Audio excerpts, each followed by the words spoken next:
semuanya. Kali ini yang kita bahas adalah titrasi asam basa. Titrasi merupakan prosedur yang bertujuan untuk menentukan konsentrasi larutan asam atau basa.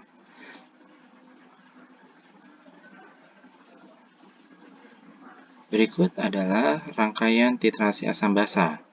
Bisa Anda lihat pada gambar di samping ini. Ini adalah susunan dari suatu titrasi asam basa yang terdiri dari atas buret berupa tabung panjang seperti ini yang berisi 50 mili, bisa dimasukkan larutan sebanyak 50 mili, yang ada kerannya bisa untuk membuka dan menutup. Ada labu Erlenmeyer, ada penjepit atau klep, dan ada statif sebagai tempat dudukan dari semua bagian yang ada. Karena yang kita bahas adalah titrasi asam basa, maka nanti kita akan menggunakan larutan asam, baik asam kuat ataupun asam lemah. Dan juga larutan basa yang sama, bisa asam kuat dan basa lemah atau basa lemah. Nantinya, asam dan basa akan kita tempatkan pada dua bagian yang berbeda. Apabila pada buret ini berisi asam, maka labu Erlenmeyer harus berisi basa. Dalam titrasi asam basa dikenal istilah titran. Titran adalah larutan yang kita letakkan pada buret. Tadi saya bilang bisa asam atau basa. Sedangkan titrat adalah larutan yang kita letakkan pada labu Erlenmeyer. Seperti itu aturan bahasanya, titran dan titrat. Nah, dalam titrasi yang kita perlukan paling penting adalah indikator. Karena indikator ini penting, maka ada aturan dalam penentuan indikator apa yang dipakai.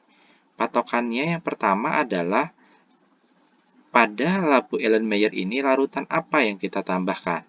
Apabila di sini yang kita masukkan adalah larutan asam, maka indikatornya harus basa. Begitu juga sebaliknya. Selain itu juga, penentuan indikator apa yang harus dipakai adalah pada saat kita melakukan titrasi nanti, perkiraan pH yang terjadi berapa? Karena setiap indikator itu memiliki rentang pH yang berbeda-beda. Maka, penentuan indikator selain dalam labu Erlenmeyer ini larutan apa yang ditambahkan, pH yang terjadi pada saat titrasi juga menjadi syarat terpenting indikator apa yang kita gunakan. Berikutnya, dalam titrasi nanti ada dikenal dengan titik ekuivalen.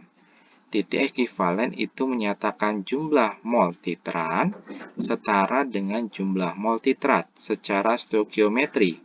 Artinya, pada saat larutan di sini sudah mulai berkurang, masuk ke dalam labu Erlenmeyer, pada saat jumlah mol titrat dan titran pada labu Erlenmeyer ini setara atau sama, maka dia berada pada titik ekuivalen. Berikutnya, ada istilah titik akhir titrasi, di mana titik itu akan yang bisa diartikan sebagai titik di mana pemberian titran harus dihentikan dengan larutan titrat memberikan perubahan warna yang konstan. Perubahan warna ini dihasilkan dari indikator yang kita tambahkan tadi. Itu makanya saya katakan indikator memiliki peran penting dalam proses titrasi. Pada saat larutan pada labu Erlenmeyer ini berubah warna dan warnanya konstan, kita aduk atau kita goyangkan, kita goncang labu ini warnanya tidak hilang, maka keran pada labu Erlenmeyer, keran pada buret harus kita tutup. Itu yang menandakan bahwa kita harus mengakhiri proses titrasi tersebut.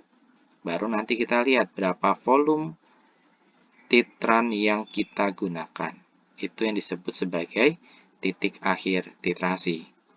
Ini pengantar awal untuk titrasi. Nanti di bagian berikutnya akan kita lihat bagaimana proses titrasi misalnya antara asam kuat dengan basa kuat, asam kuat dengan basa lemah, atau antara asam lemah dengan basa kuat.